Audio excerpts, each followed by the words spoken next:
Assalamualaikum warahmatullahi wabarakatuh. Alhamdulillah nahmaduhu wa nasta'inuhu wa nastaghfiruh wa na'udzu billahi min shururi anfusina wa min sayyiati a'malina. Man yahdihillahu fala mudilla lahu wa man yudlil fala hadiya lahu. Ashhadu an la ilaha illallah wahdahu la syarika lahu wa asyhadu anna Muhammadan abduhu wa rasuluhu, amma ba'd. Hadirin dan hadirat yang dirahmati Allah, pertamanya saya pohon kemaafan kepada semua hadirin yang hadir yang menunggu kuliah pada malam ini kerana saya telah terlewat. Saya daripada Kuala Lumpur berusaha untuk sampai. Semalam saya ke Kuala Lumpur dengan kapal terbang, dan saya tak berani ambil kapal terbang balik kerana kapal terbang di negara kita ini sejak kebelakangan ni memang semuanya lewat-lewat. Daripada pukul 9 dia delay semalam sampai 11.30, sampai dah 12.30 malam. Pagi tadi saya bermesyuarat, ada mesyuarat dengan orang-orang yang penting daripada bukan saja Malaysia, daripada dua negara juga. Jadi saya yang meminta supaya mesyuarat itu diawalkan, kerana saya kata malam ni saya ada kuliah Masjid Alwi. Betapa pentingnya kuliah ni saya nak hadir. Jadi daripada mesyuarat itu pukul 3 kepada 4 ditukar kepada pukul 2 kepada pukul 3. Dan sudah sedikit awal. Selepas sudah mesyuarat, saya naik kenderaan pecut. Ni yang saya pakai baju ni. Saya kira heran sejak bila pula mengajak pakai baju batik ni. Pecut dan kemudian hujan. Biasalah tuan-tuan, bila kita nak cepat. Dan orang bawa kereta ni macam-macam style Malaysia ni. Kita ni naik kereta ni ada kanan ada kiri. Dalam negara kita ni kalau nak bawa perlahan, bawalah belah kiri. Sudahlah, hujan satu hal, sebahagian orang bawa perlahan, relax. Di Perlis pun sama, pagi-pagi tuan-tuan bawa. Ramai orang pun relax. Dia tak kisah orang lain nak kerja, nak pergi sekolah ke apa ke, dia relax. Saya pernah duduk di Lampeter, Wales. Dan macam tu lah, Wales pun macam tu. Jadi saya nak kata kat Perlis pun tak boleh. Tapi yang masalah ni apabila ia lebuh raya, yang utama tu orang banyak urusan. Betapa ramai, setengah orang tu dia duduk belah kanan, sedangkan dia bawa slow, perlahan. Berapa ramai orang yang menderita di belakang, mungkin sakit ke, demam ke, nak hadir kuliah ke. Nabi SAW dalam hadis yang diriwayatkan oleh Imam Al-Bukhari, Nabi kata, "Iyyakum wal julusa 'ala turuqat."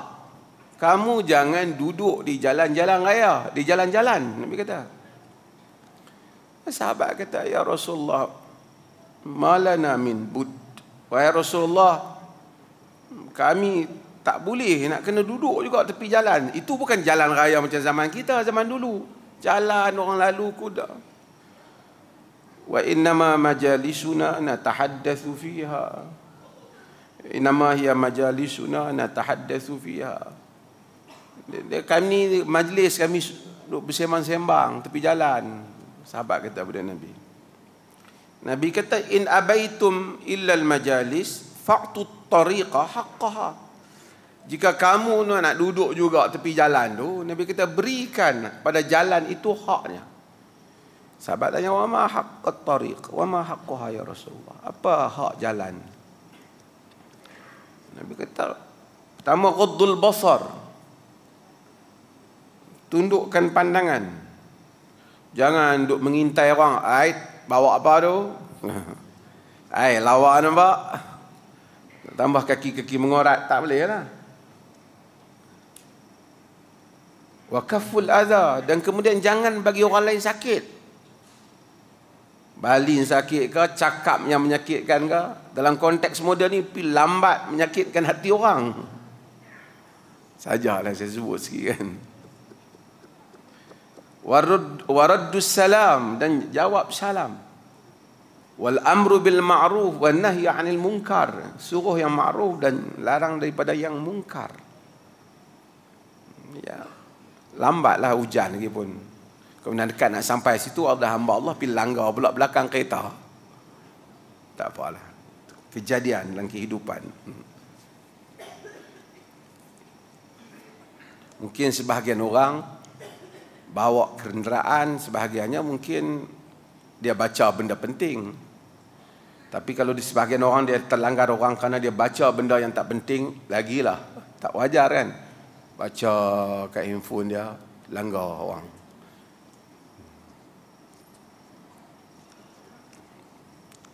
Saya sikit sebelum nak masuk ringkas. Bila nak sampai lambat, duduk dalam kereta, baca buku, salah satu lagi baca, tengok handphone lah, berita.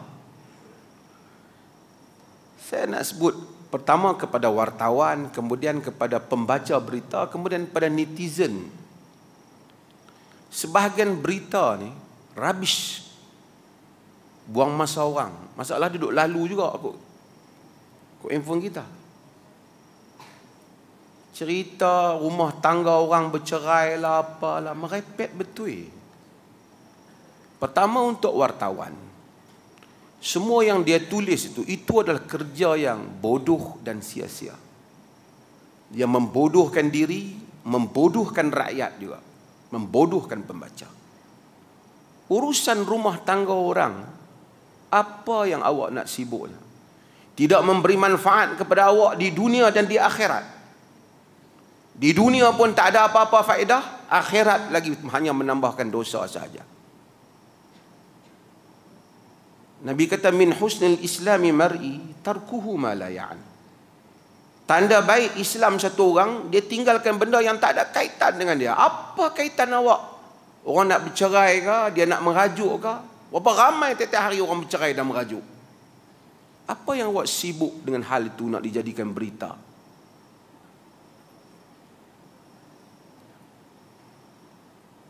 Nabi kata, innallaha yuhibbul ma'aliyal umur wa ashrafaha wa yakrahu safsafaha. Dalam riwayat Al-Baihaqi dan Tabarani, Allah sukakan ma'aliyal umur. Allah sukakan benda-benda yang tinggi standardnya, benda-benda yang high level, dan benda-benda yang mulia. Dan Allah bencikan benda-benda yang selekeh, benda-benda yang remeh temeh, yang tak ada nilai. Allah benci. Cerita pasal orang bercerai merajuk, cerita pasal orang bercerai beli kereta, apa benda hal ditulis segala titis peluh ataupun segala kesungguhan yang dia tulis. Apa faedah ini semua? Maka marilah pula orang itu menulas, orang ini orang mengulas. Kemudian petua-petua perkahwinan, ustaz-ustaz pun keluarkan petua-petua pernikahan, perkahwinan, bagaimana nak mendamaikan. Menjadikan masyarakat bodoh dengan berita-berita yang seperti itu. Itu urusan orang. Kau nak cerai-cerai, berapa ramai tiap hari orang bercerai, dan kau nak kembalikan balik, kau kembali. Agama memberikan panduan umum, bukan nak mencerita berapa titis air mata orang lah apa. Tengok tajuk je selekeh lah. Serabut handphone kita bila dia lalu.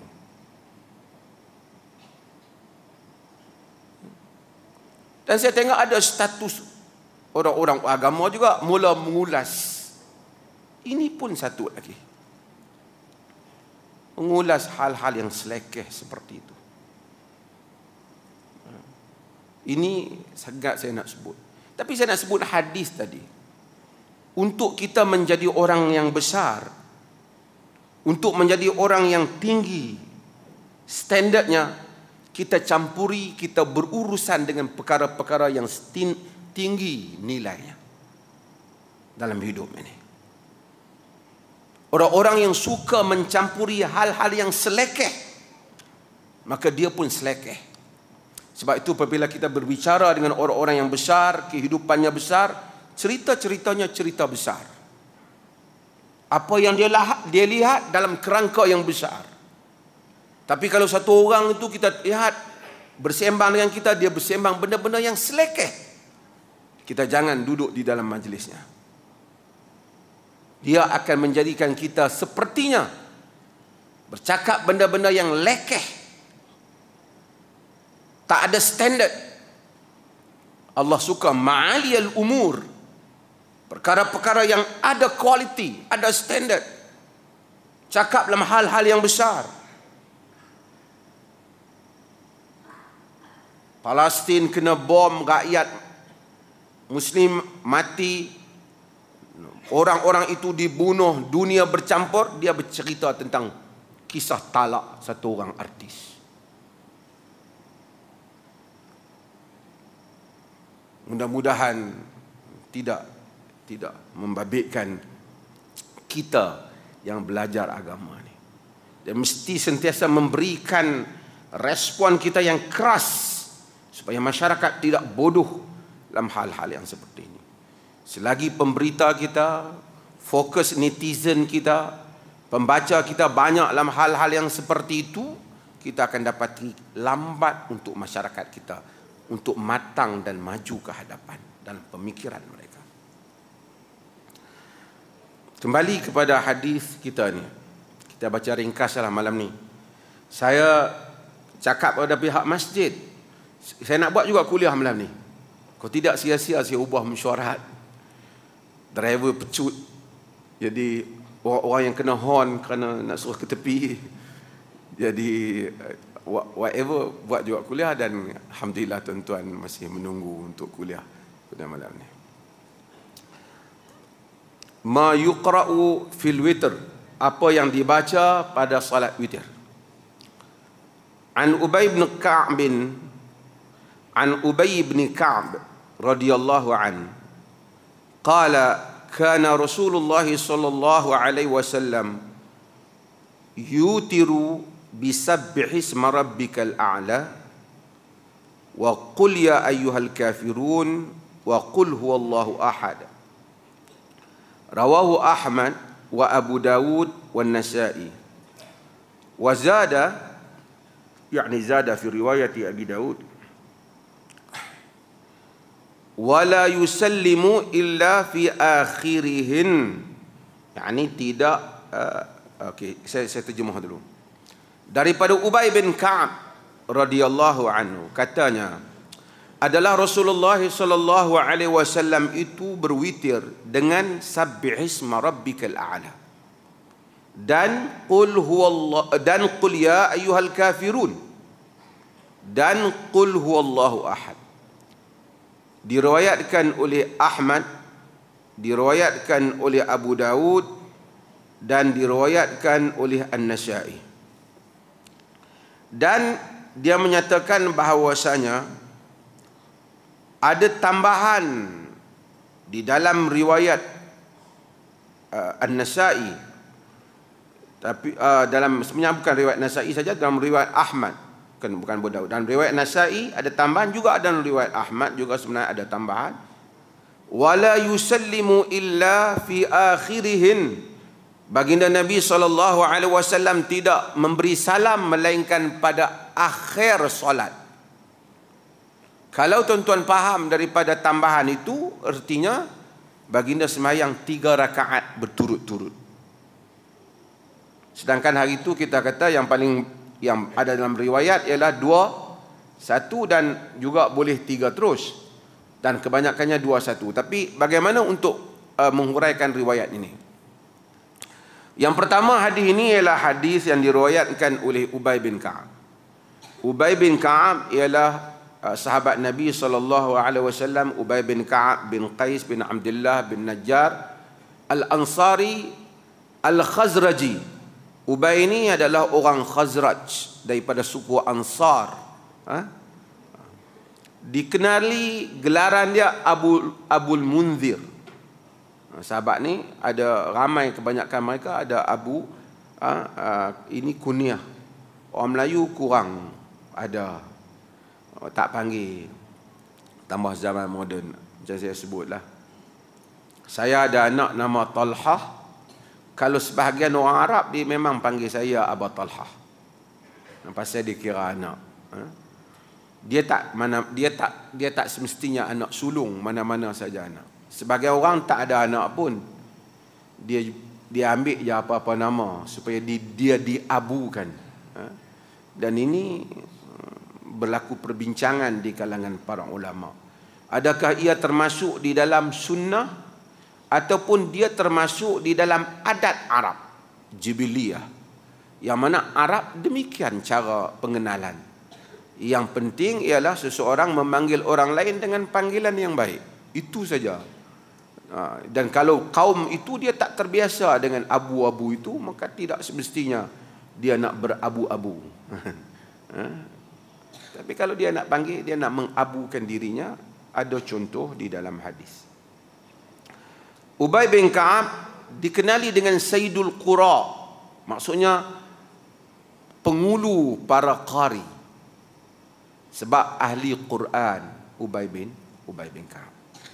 Di dalam hadis Nabi SAW menyebut dalam riwayat Al-Bukhari, Umar menyebut Ubay aqra'una. Ubay adalah orang yang paling pandai baca Quran di kalangan kami, kata Umar bin Khattab dalam riwayat Al-Imam Al-Bukhari. Dia menulis wahyu, antara orang yang awal menganut Islam, terlibat di dalam perjanjian Aqabah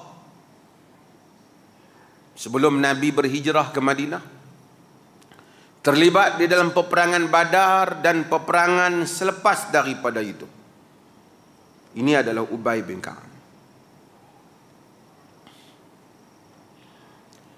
Bahkan Nabi SAW dalam riwayat Bukhari, Nabi pernah kata pada Ubay, Inna Allaha amarani an aqra'a alaika lam yakunil ladhina kafaru. Allah memerintahkan aku untuk membaca padamu lam yakunil ladhina kafaru. Kata Ubay, tanya Nabi, sammani, Allah Ta'ala sebut nama aku? Nabi kata, na'am, ya. Fabaka, maka menangislah Ubay. Tuan-tuan, kalau ada orang yang besar, yang kita hormat, kita sayang, kita tak sangka dia sebut nama kita, tiba-tiba datang orang menyampaikan salamnya kepada kita dan memberitahu kita, fulan sebut nama kau. Apa perasaan kita? Dia sebut nama aku. Tentulah kita rasa bahagia dengan sebutan itu. Bagaimana orang seperti Ubay apabila Nabi memberitahu Allah menyebut namanya, supaya dibacakan kepadanya lam yakunil ladzina kafaru, surah Bayyinah. Apa perasaannya? Besarnya kurniaan Allah. Sebab itu fadilat yang diperolehi oleh para sahabat itu tidak sama. Mereka yang melihat Nabi, bersama dengan Nabi, berkorban bersama kerana Allah dan Rasulnya, disebut kemuliaannya, fadail mereka oleh Nabi. Ini adalah satu pencapaian yang besar. Kata ulama-ulama hadis, adalatus sahabah bita'dilillahi wa rasulihi. Keadilan sahabah itu telah ditetapkan oleh Allah dan Rasulnya. Mungkin sebahagian kita kata, kalau aku duduk zaman tu, aku jadi sahabat Nabi. Macam saya kata, belum tentu. Silap-silap pergi sokong Abu Lahab. Na'udzubillah. Tengok Abu Lahab kemas sangat masa tu, kan? Hatta kan pada zaman ini ada hadis Nabi, ada yang bukan hadis Nabi. Kita kata baca, ikutlah yang hadis Nabi ni. Dia kata apa salahnya kalau kita tak mau ikut Nabi, nak ikut ulama-ulama? Ada boleh kata salah?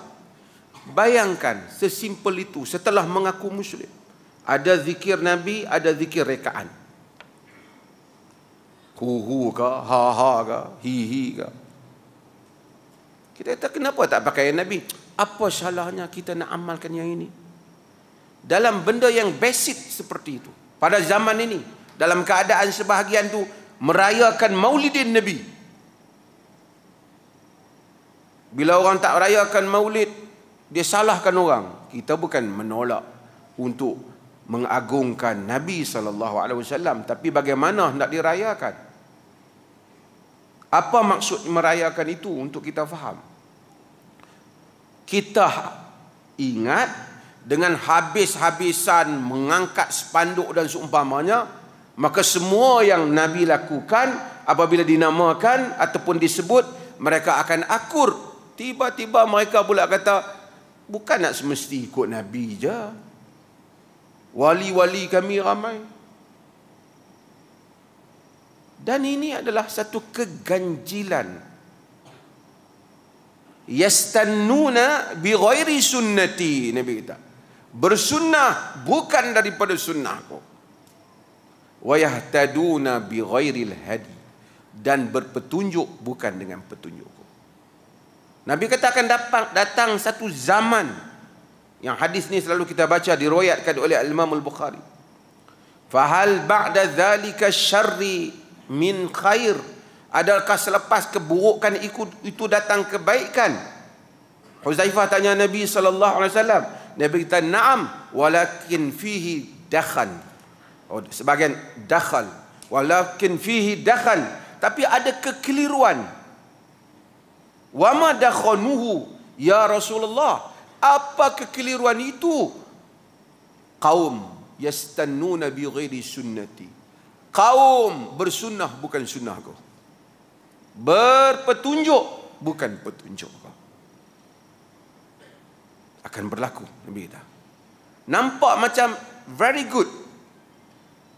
Everybody love our Prophet sallallahu alaihi wasallam.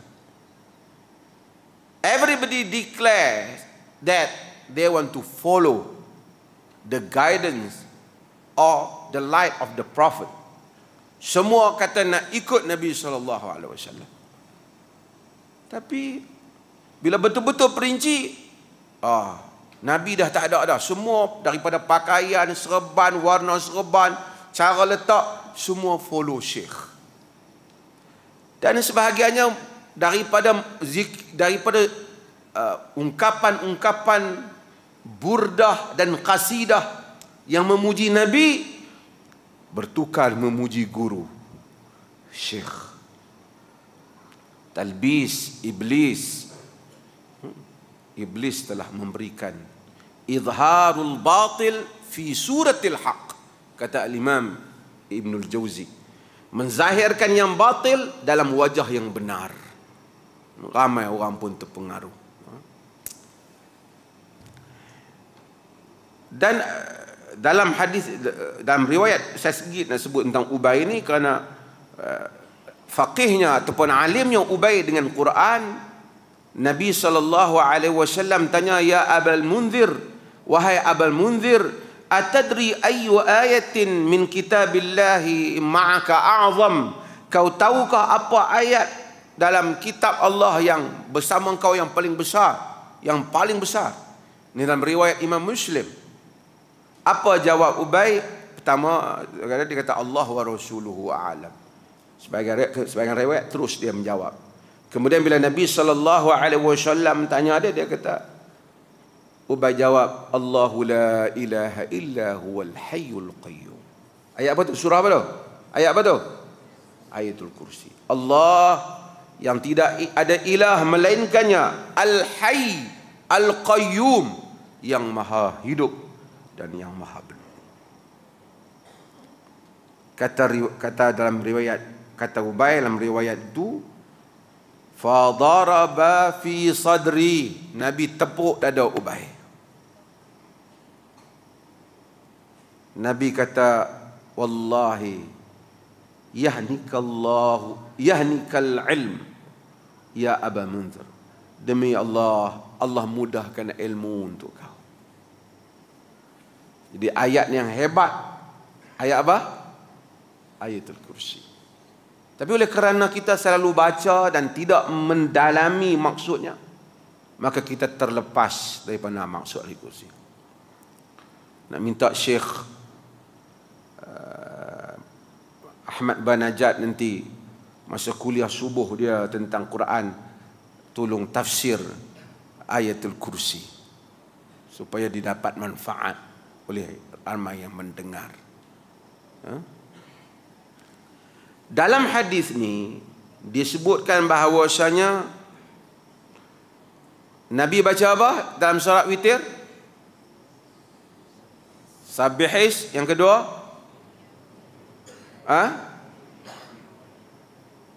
Qul ya ayyuhal kafirun. Yang ketiga, Qul huwallahu ahad.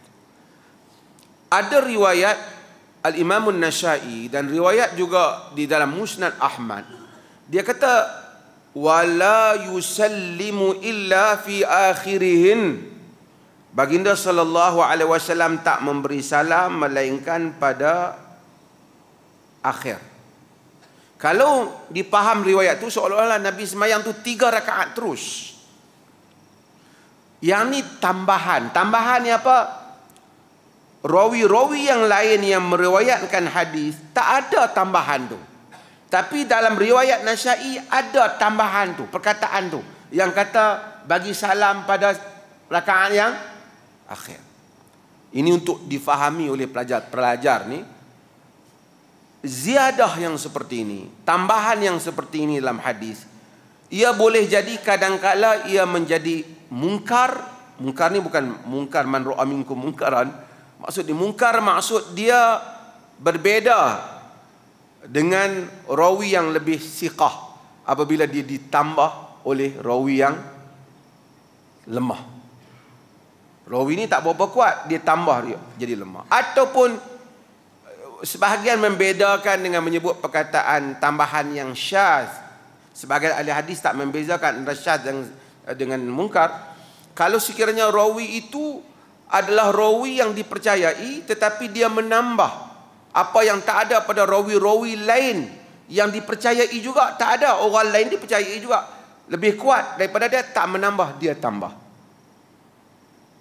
Dah ada 2 bahagian. Sebahagiannya kata tambahan-tambahan ini kalau rawi itu dipercayai, dia tambah apa yang tak ada pada orang lain, yang disebut dalam bab ilmu ini sebagai bab ziyadatul thiqah, tambahan rawi yang dipercayai. Nak bagi faham tuan-tuan ni, misalnya 5 orang mari belajar hadis tu, semua orang riwayat sama, tapi yang seorang itu 4 riwayat sama, tapi yang seorang tu dia riwayat yang macam 4 tu juga, tapi ada penambahan perkataan yang 4 tu tak ada. Tuan-tuan faham? Yang lain cerita semua sama, tapi dia ada tambah sikit cerita tu. Tapi dia bukan pembohong. Dulu saya pernah sebut dalam masalah ziyadatus siqah ni. Tambahan tu nak kira apa? Tambahan tu dia waham ke, dia keliru ke? Ataupun tambahan tu memang betul, dia tambah tu memang guru tu kata. Mungkin yang lain 4 tu terlupa nak bagi tahu ke? Ataupun mungkin dalam majlis lain dia dengar lagi sekali hadis tu, guru tu tambah, lalu dia riwayat, dia tambah. Ini menjadi perbezaan ulama. Di dalam hadis yang kita riwayat ni, semua orang tak ada yang kata Nabi hanya bagi salam pada rakaat yang akhir. Tetapi di dalam riwayat yang diriwayatkan oleh Abdul Aziz bin Khalid, dia ada penambahan ini. Jadi ulama-ulama hadis bincang tentang penambahan ini, nak diterima ataupun tidak. Saya tak mau panjang tentang bahasan itu, nanti tuan-tuan keliru dengan nama dan seumpamanya. Sebahagian ulama tidak menerima sebagai sahih penambahan ini. Bukan mereka menolak sembahyang 3 rakaat itu, tapi mereka kata tidak sabit. Karena dia telah menyanggahi rawi-rawi yang lebih dipercayai, yang lebih siqah. Riwayat umpamanya Isa bin Yunus umpamanya, tidak ada penambahan yang seperti ini.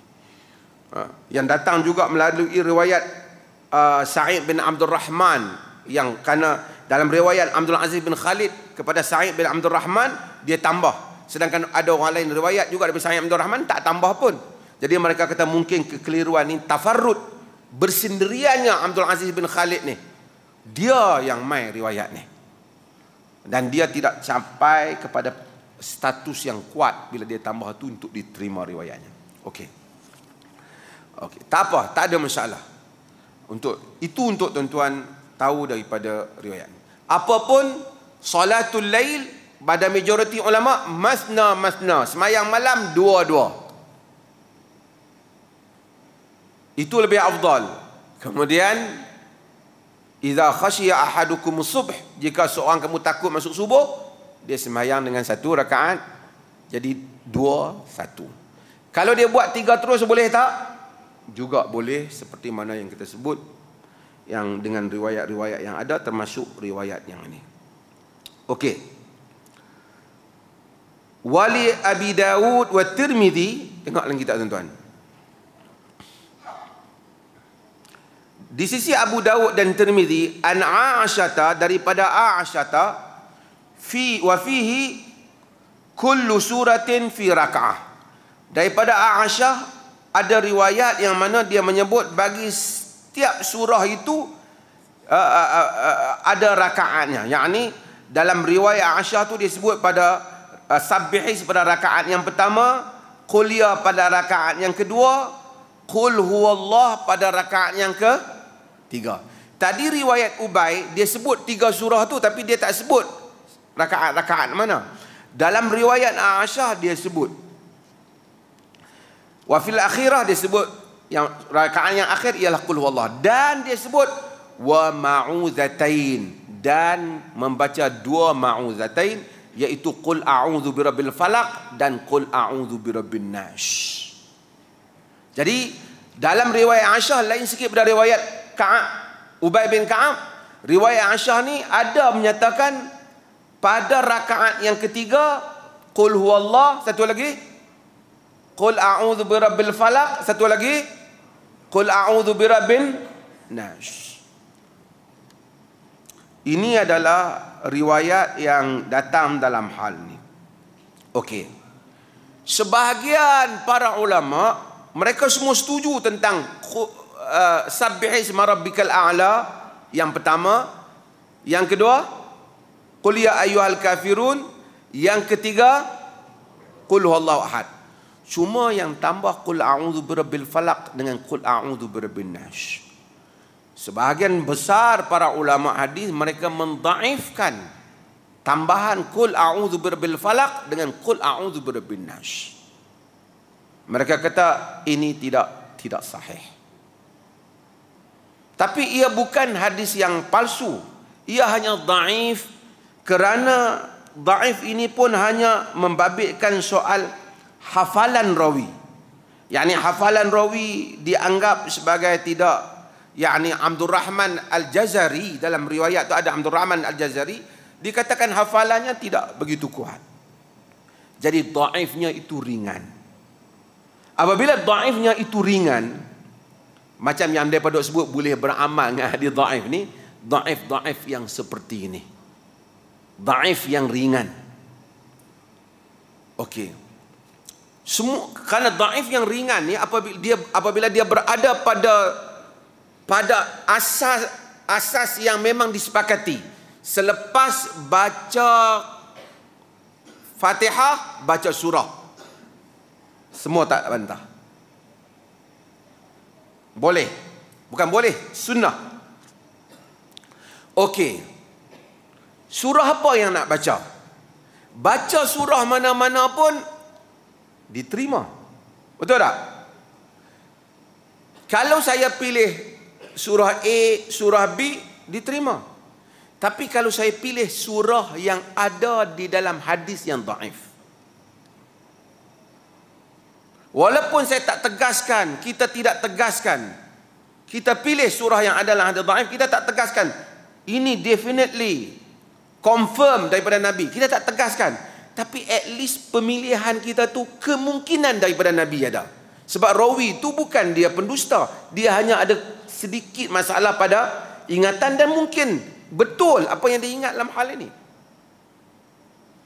Maka mengamalkan hadis yang dhaif dalam fadailul a'mal pada majoriti para ulama adalah boleh jika dhaif itu dhaif yang ringan seperti kes ini, dan kita pula tidak jazamkan itu daripada Nabi SAW.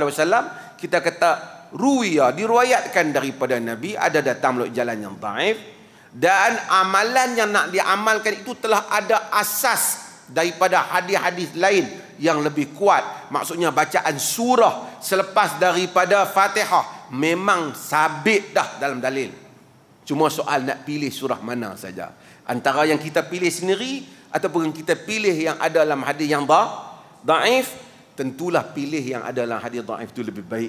Karena yang kita sendiri itu tentu dah belum daripada Nabi. Yang daripada hadis yang dhaif itu ada kemungkinan daripada Nabi jika rawi itu memang betul.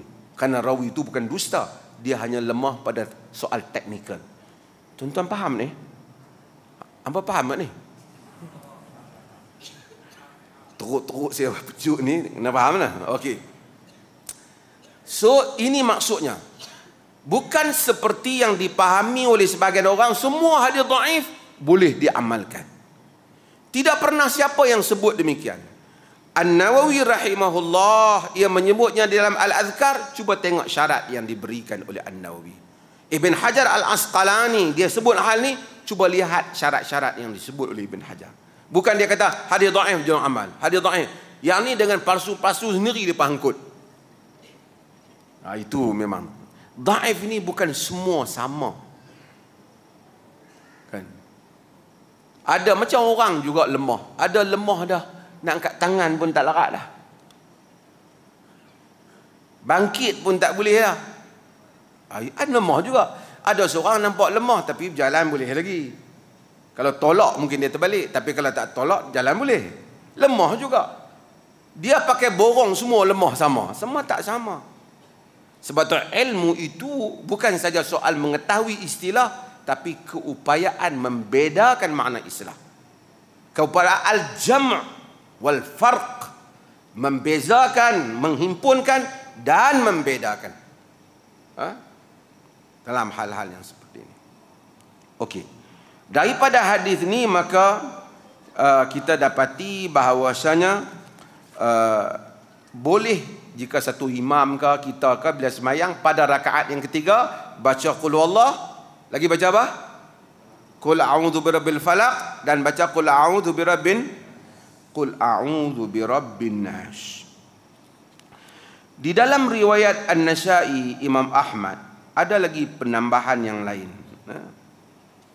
iaitu penambahan yang mana ditambah, dan penambahan ini datang dengan jalan yang agak kuat, yang sahih, iaitu selepas daripada faida salam, setelah Nabi memberi salam, qala subhanal malikil quddus, subhanal malikil quddus salasa marrat, 3 kali. Jadi selepas kita bagi salam semayang witir tu, kita pun kata apa? Subhanal malikil quddus. Dan itu boleh kita amalkan. Termasuklah di masjid, kemudian memanjangkan. Jika dia amalkan, amalkan. Ada orang tak amalkan, tak mengapa, tapi boleh dia amalkan. Ia bukan termasuk dalam perkara-perkara yang diada-adakan. Maka dengan ini adalah ringkasan daripada yang kita sebut daripada hadis ini. Wallahu ta'ala alam. Lepas ni ada orang ada kelas pula, Syekh Ahmad Banajak ada satu kelas lagi, jadi saya ringkaskan kuliah saya. Ada siapa ada soalan? Ya. Ya.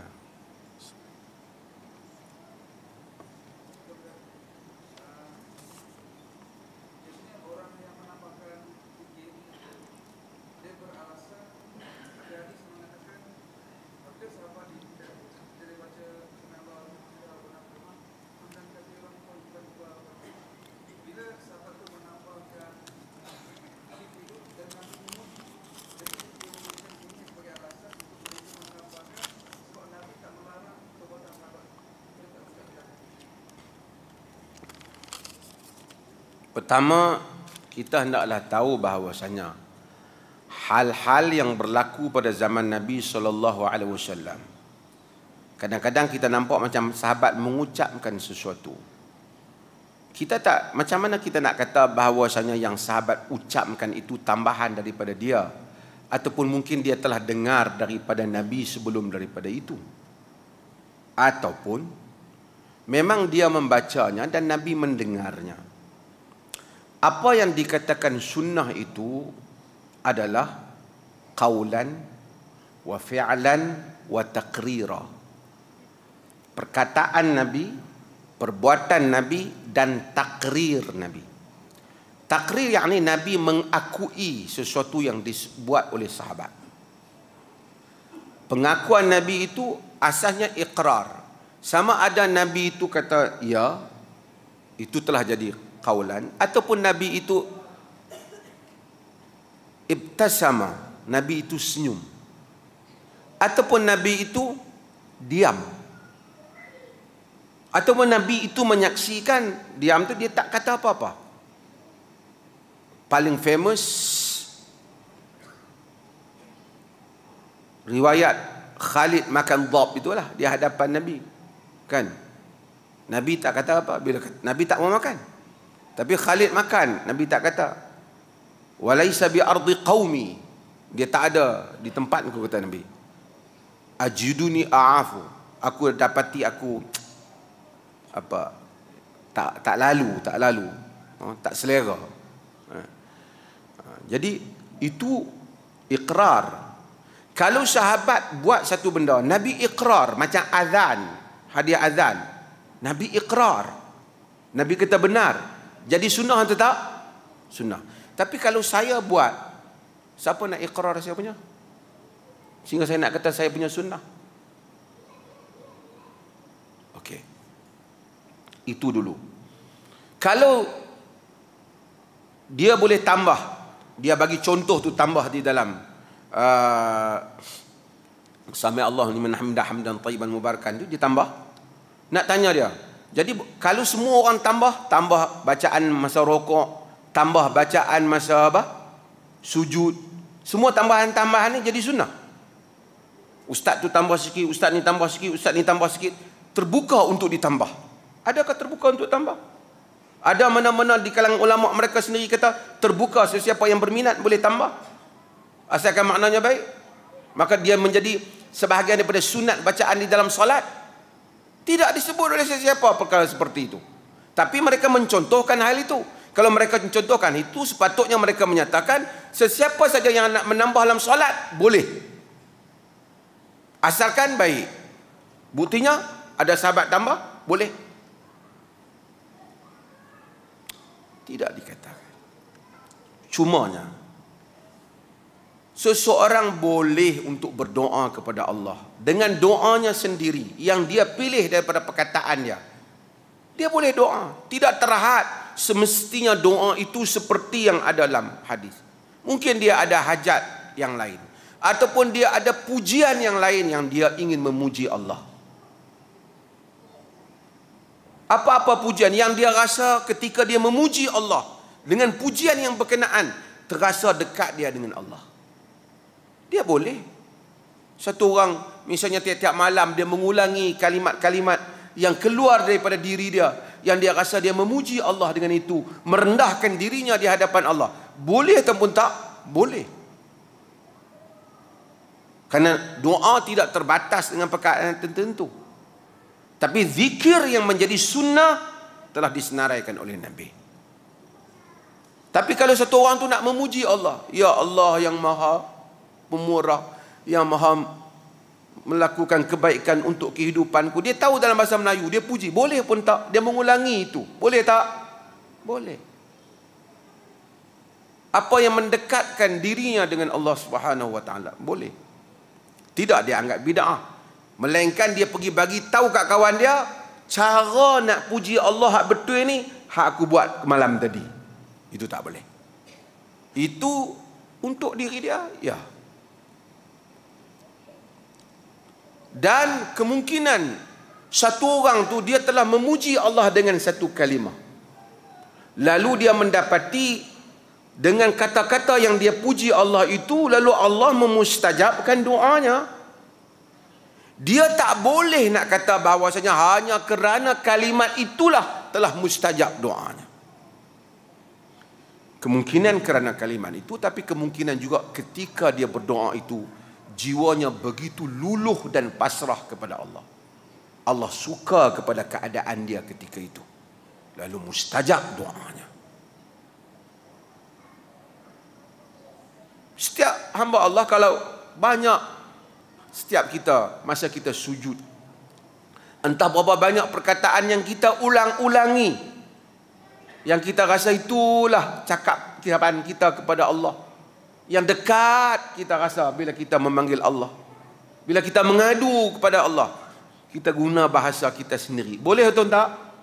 Boleh. Tapi kita tak boleh bagi tahu petua kat kawan kita, ni yang cara yang sunnah.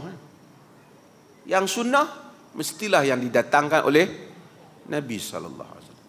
Soal boleh, seorang tu apa yang Allah mudahkan untuk dia. Nabi mendengar sebahagian sahabat memuji Allah dengan pujian tertentu. Nabi ada bagi hadiah, kerana Nabi kita pandai dia memuji Allah.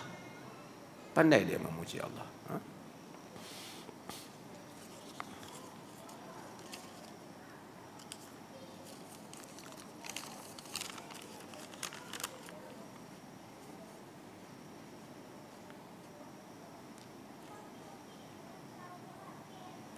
Salam Ustaz, saya nak tanya berkaitan dengan Imam Mahdi.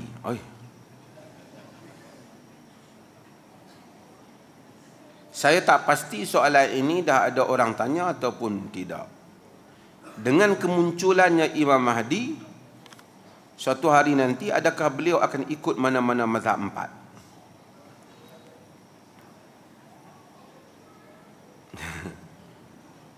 Utama atau sekiranya dari 4 mazhab utama, atau sekiranya beliau tidak bermazhab, adakah masyarakat Melayu Nusantara akan mogok bising? Macam mana dia terfikir nak tanya soalan ni? Bagus juga. Beliau menyatakan beliau tidak hormat institusi mazhab, dan begitu juga sama dengan suasana. Mazhab dihormati. Mazhab adalah khazanah di dalam mazhab ini. Maksud mazhab apa? Cara merumuskan hukum hakam syarak yang telah dipilih ataupun disimpulkan oleh imam-imam berkaitan. Dihormati. Adakah seseorang mesti mengikut mazhab? Bagi orang yang tak tahu apa langsung, dia mesti mengikut mazhab. Orang yang awam mengikut mazhab. Yang kita tidak bersetuju ialah ta'assub dengan mazhab. Saudara buat apa? Saudara kunut, itu pun mazhab. Saudara tak kunut, mazhab tak? Juga mazhab. Saudara bismillah perlahan, mazhab tak? Mazhab. Saudara bismillah kuat, mazhab ke tak? Mazhab. Mereka ni faham kalau bismillah kuat baru mazhab, bismillah perlahan keluar mazhab. Padahal bismillah perlahan tu pun 3 mazhab, kalau di segi mazhab yang 4. Apa saja amalan yang kita buat, ada mazhab tak? Ada. Tak ada tunjuk satu amalan yang geng-geng tu tak setuju ni yang tak ada mazhab. Cumanya mungkin bukan mazhab Syafi'i. Awak bayar zakat, baru ni saya pergi ke universiti. Orang yang bayar zakat pendapatan, kutip zakat pendapatan, negeri-negeri berebut dekat pendapatan, ada yang marah sebab bukan perlih pergi kutip duit kat negeri orang. Orang mai bayar kat perlih zakat pendapatan, dia marah. Marahlah tidur tak lena. Pasal apa perlih duit banyak? Ada juga jenis demam macam tu. Pasal apa zakat pendapatan pergi bayar kat perlih? Habaq kat dia, yang pertama, zakat pendapatan tak ada dalam mazhab Syafi'i. Tak ada. Zakat pendapatan yang mereka bayar itu di dalam mazhab Imam Ahmad, malun mustafad. Tapi negeri-negeri semua buat. Yang tak buat dulu ialah Perak. Dia kata kerana ini bukan mazhab Syafi'i. Itu dia betul. Kadang-kadang dia nak berebut dengan kita tu sampai dia lupa. Aku keluar mazhab.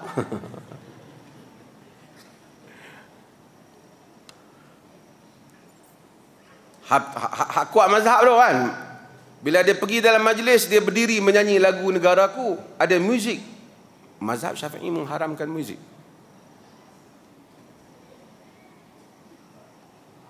Itu tak kira lagi yang tengok bola. Nampak paha.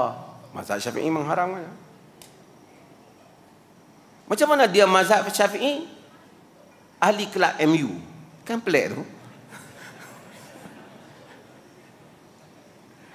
Kan terkeluar mazhab tu. Sebab itu, jangan emosi. Tenang-tenang, Pak. Tidak ada orang yang keluar mazhab. Cuma ada orang mungkin dia pegang kaul-kaul daripada imam-imam. Semua kaul itu ada imam. Apa kaul yang tak ada imam? Kata.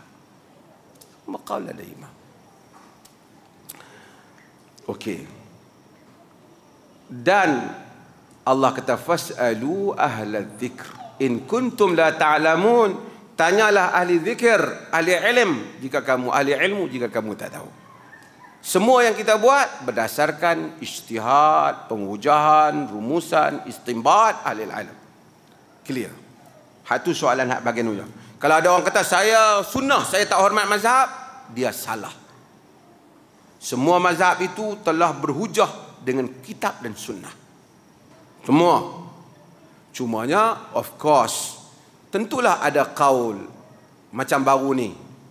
Satu orang muncul duk mempertahankan dan menjelaskan.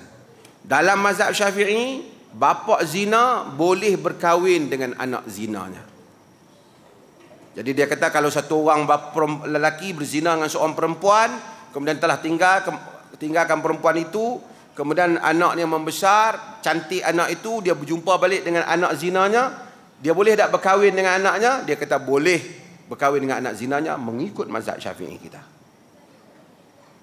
Tuan-tuan, hal-hal yang seperti itu, saya tahu memang mengikut mazhab Syafi'i demikian, tetapi perlu untuk dibahaskan dengan perbahasan yang lebih mendalam. Bak kata sebahagian sarjana, jika Allah dan Rasulnya mengharamkan anak susuan hanya kerana menyusu daripada isteri kita ataupun dengan ibu kita diharamkan, bagaimana untuk dibenarkan berkahwin dengan anak yang daripada benih kita sendiri?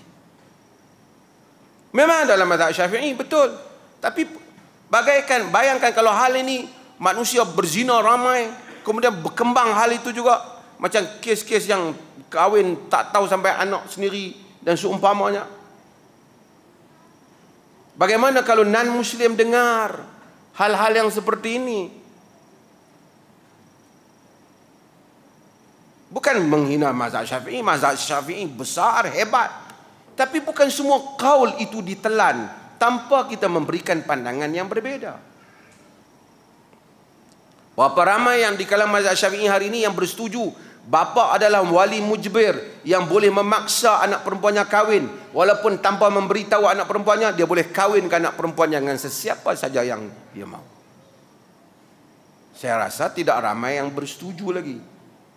Bukan menghina mazhab Syafi'i, tetapi kaul-kaul dalam hal-hal yang hendaklah dilihat dengan penglihatan yang lebih luas. Ini dulu saya nak sebut. Jangan kadang-kadang orang tu dia fanatik, keluar mazhab seolah-olah apa. Habis itu kalau kita pakai kaul dalam Hanbali, ia bukan ahli ilmu. Kata Dr. Wahbah Az-Zuhaili, ini kitab, penulis kitab fiqh yang semua kebanyakan mereka pun baca dan ada simpanan Al-Fiqhul Islami wa Adillatuhu, fiqh Islam dan Adillatuhu di rumah mereka. Dia kata dalam kitabnya Ar-Rukhsah Asy-Syar'iyyah, Ar-Rukhsah Asy-Syar'iyyah, dia kata Allah suruh tanya ahli ilmu, dia tak pernah bagi tahu. Tanya A jangan bagi tahu, tanya B jangan tanya siapa-siapa saja ahli ilmu, awak boleh bertanya. tanpa membataskannya kepada mazhab. Maksudnya tanpa membataskan pada, oh ini mazhab ni, kita jangan tanya ulama mazhab ini. Tak ada. Okey, cuma bahagian awal soalan dia tu, Imam Mahdi mazhab apa? Ini juga isu yang berlaku di dalam polemik taksub mazhab. Sehingga ada mazhab yang kata kalau Imam Mahdi turun, dia mesti mazhab Hanafi. Yang lain pula kata no, kalau Imam Mahdi turun, dia mesti mazhab kami. Sehingga golongan taksub mazhab menjadikan isu Imam Mahdi ini sejak dulu lagi. Imam Mahdi akan turun, tentu dia mazhabnya kitab dan sunnah. Imam Mahdi bukan untuk orang Syafi'i saja, dia untuk semua. Takkan Imam Mahdi bias satu mazhab daripada awal. Maka kita tengok dia turun, tentulah dia akan memegang ijtihad. Semua benda-benda usul dalam agama sama saja. Dalam soal solat dan apa sama saja. Ada benda-benda furu' yang berbeza. Itu tak payah kita fikir untuk Imam Mahdi. Sehingga saya baca sebahagian penulis. Sebab tu kita sebahagian penulisan bila kita baca, kita nak kena faham konteksnya. Al-Albani, mereka marah ke Al-Albani ni. Saya juga bila baca teks Al-Albani itu masa awal saya terkejut juga. Kerana Al-Albani menyatakan sayanzilu Isa wa sayahkum bil kitabi wa sunnah la bit Taurat wala bil Injil wala bi fiqhil Hanafi. Akan turunnya Isa akan berhukum dengan kitab dan sunnah, tidak dengan Taurat, tidak dengan Injil, tidak dengan fiqh Hanafi. Saya masa baca terkejut, kenapa Al-Albani, Syekh Al-Albani ni pergi sebut fiqh Hanafi pula? Ini menyakitkan hati orang mazhab Hanafi. Tapi dan sehingga orang-orang mazhab Hanafi pun ambillah ayat itu dan kutuklah Al-Albani habis-habisan. Tapi bila saya baca keseluruhan konteksnya, Al-Albani sedang menjawab penulis dalam mazhab Hanafi yang menyatakan kalau Isa turun, dia akan pakai mazhab Hanafi. Jadi sebab itu dia sebut mazhab Hanafi, bukan kerana dia memang nak attack mazhab Hanafi. Ambillah pokok-pokok ni yang tu saja, pilah pis tang mana-mana, tengok punya teruk ni. Sebab tu kita bila nak membaca bahan, kita hendaklah melihat apa yang sebenarnya yang penulis asal itu maksudkan apa. Kadang-kadang satu orang tanya kita, saya jawab, dia ambil jawapan saya saja tanpa mengambil soalan penyoal. Itu saya bagi tahu kepada pihak media yang selalu merakam saya, ambil juga soalan penyoal. Bila dia ambil soalan kita saja, orang tu akan kata, pasal apa timbulkan masalah tu? Ini dia tak faham. Kita bukan timbul kerana orang itu bertanya. Nanti ada kata, pasal apa timbul ke Imam Mahdi mazhab apa? Ada mangkak yang macam tu. Jadi dia kena melihat soalan dia. Kenapa?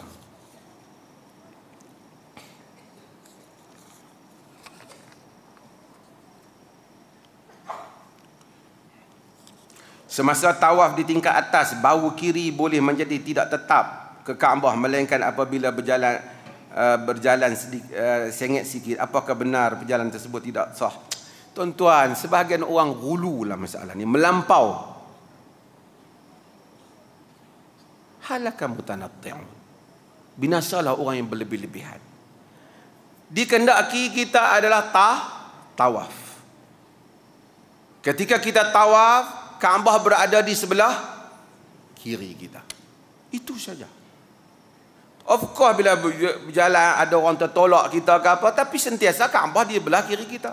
Setengah ustaz dia mengajak bagi payah, hang jaga orang tertolak sikit, hang kena undur, hang tak undur, hang tak batal hari itu. Balik hamba Allah ni fikir yang batal lah haji aku hari itu.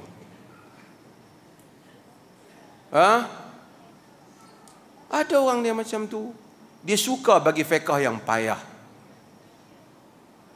Ad-dinu yusur.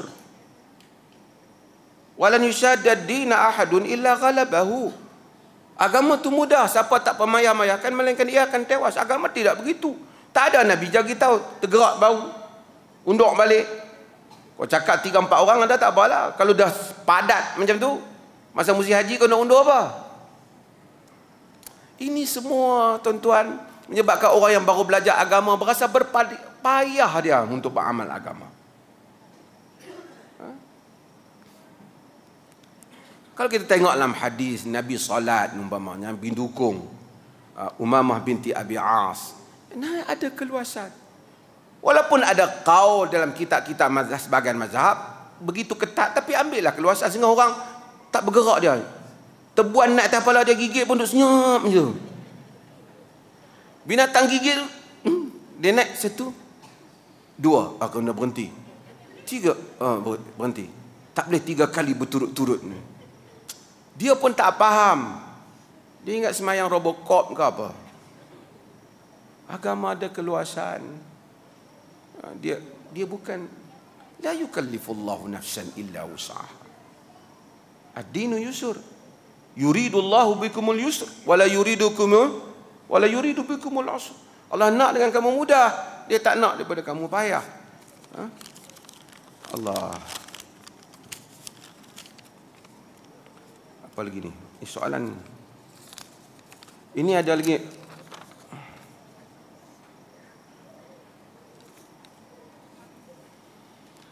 Dah 2 kali saya bermimpi ke Mekah. Okey. Tapi sepanjang hidup saya tidak pernah lagi sampai ke Mekah. Adakah mimpi saya ada maksud tertentu ataupun ia adalah mainan syaitan semata-mata? Saya rasa saya tak ada cakap tentang masalah mimpi. Ringkas saja. Mimpi ni ada 2. Sekurang-kurang. Ada mimpi yang memang membawa maksud yang benar. Ada mesej yang Allah nak sampaikan. Boleh rujuk pada kuliah saya tentang mimpi. Tapi nak ringkas. Ada mimpi yang bukan ada maksud. Sama ada ia adalah mainan tidur kita kerana siang itu kita buat satu benda. Siang kita tebang pokok, malam kita mimpi kita ditimpa oleh pokok, umpamanya. Khayalan manusia kadang-kadang ada soal otak manusia dan seumpamanya. Ini adghathul ahlam dalam surah Yusuf. Yakni mainan tidur. Ada kadang-kadang mimpi syaitan main kita. Ya tala'abu bika syaitan. Syaitan main dengan kamu. Mimpi kepala tercabut. Gigi tajam. Sebab malam tadi dia tengok gambar hantu Indonesia. Ataupun memang syaitan ganggu dia. Sebahagian mimpi yang diganggu oleh syaitan ada 2. Satu memang mainan syaitan semata-mata. Sebahagian itu mainan syaitan yang ada tanda bahawasanya kita telah disihirkan. Seperti berulang kali ia bermimpi dengan binatang-binatang yang sering menjadi jelmaan jin seperti ular dan seumpamanya. Kemungkinan dia disihirkan. Ada. Satu lagi ialah mimpi yang ada tanda yang benar. Seperti mimpi-mimpi, kerana dalam Quran, dalam hadis ada. Nabi apa yang paling hebat mimpi dia? Nabi Yusuf. Inni ra'aitu ahada asyara kawkaban wasyamsa wal qamara ra'aituhum li sajidin. Kan? Wa yu'allimuka ta'wil al-ahadis. Kami mengajar kamu tafsiran mimpi. Dan Nabi juga menafsirkan mimpi-mimpi sahabat. Sahabat bermimpi, Nabi tafsir. Omar bermimpi, semua Nabi tafsirkan. Hatta di kalangan bukan sahabat seperti tabi'in, Muhammad ibn Sirin, ia bermimpi dan pandai menafsirkan mimpi. Dan mimpi yang benar itu kadang-kadang dia ada simboliknya. Ada orang dikatakan Muhammad ibn Sirin, satu orang kata dia datang, dia bermimpi melihat ayam jantan masuk ke dalam rumah dia mencuri makanan dia. Muhammad ibn Sirin kata, jika sekiranya engkau rumahmu dimasuki pencuri, datang beritahu aku. Satu hari rumah dia dimasuki pencuri. Lalu dia bagi tahu Muhammad ibn Sirin. Muhammad ibn Sirin kata, cuba pergi tanya muazzin, tukang azan. Jadi dia pergi muazzin, dia kata, kau dah masuk rumah aku ke? Dia kata, macam mana kau tahu? Memang betul lah. Orang bertanya Muhammad bin Sirin, macam mana kau tahu? Dia kata, ayam jantan biasanya dia berkokok pada waktu pagi. Dia menyamai tukang azan. Saya nak cerita simbolik dalam mimpi, kan? Abdul Ghani An-Nabulusi dia menulis satu kitab iaitu Ta'tirul Anam fi Ta'biril Manam. Banyak tentang senarai mimpi. Ada buku yang disebut Tafsirul Ahlamul Kabir oleh Ibn Sirin, tapi ini bukan Ibn Sirin punya. Ada laisa Ibn Sirin. Orang himpun-himpunkan bubuh nama Ibn Sirin, bukan. Tapi Ibn Sirin itu sendiri memang ahli dalam tafsiran mimpi. So ada mimpi yang benar, mimpi yang baik. Bila kita memimpi yang baik, macam pergi Mekah, mudah-mudahan mimpi yang baik biasanya petanda yang baik. Pergi Mekah pergi baik lah, kan? Kalau pergi tempat lain, apa orang putih kata, good man go to heaven, bad man go to Holland. Macam itulah, kan? Macam mimpi pergi ke tempat yang baik, Mekah, mudah-mudahan ia menjadi tanda yang baik. Salah satu ciri mimpi yang benar ialah beberapa ciri. Yang pertama ialah mimpi itu sentiasa menjadi ingatan pada kita. Bila kita bangun, kita ingat mimpi itu. Kita tertanya-tanya, apa maksud mimpiku ni? Artinya mimpi itu ada mesej. Yang kedua ialah kadang-kala ia berulang mimpi yang sama. Maksudnya ada mesej yang nak disampaikan. Okey. Nanti kita buat kursus tafsir mimpi, ya. Tuan-tuan sukalah orang Melayu bab mimpi, bab hantu, dia boleh sembang sampai pukul 2 pagi. Okey, saya dah panjang ni. Saya tak mandi lagi, tuan-tuan jangan main rapat dengan saya. Yang pertama ialah majlis pelancaran tabung dana berbuka puasa. Ni dengan tabung dana berbuka puasa ni, tuan-tuan, yang di depan tuan-tuan. Kita lancarkan untuk kita majlis hari kuliah ni. Kita boleh buka puasa Khamis dan juga kita boleh juga menjamu orang yang makan. Jadi semua jamaah itu, saya harap setiap orang yang ada hari ini dia berilah sikit. Kalau tak ada 10 sen pun bubuh, tanda kita dah kempen, dia masukkan. Kemudian pohon semua jamaah untuk sajian makan yang disediakan depan masjid, ada nasi lemak dengan teh masala. Tapi lepas tu siapa yang terlibat dengan kuliah Syekh Ahmad Banajat, patah balik masuk. Okay. Mudah-mudahan Allah rahmati kita semua dan diberikan rahmat. Mohon maaf saya telah melewatkan tuan-tuan pada hari ini. Sekian, wassalamualaikum warahmatullahi wabarakatuh.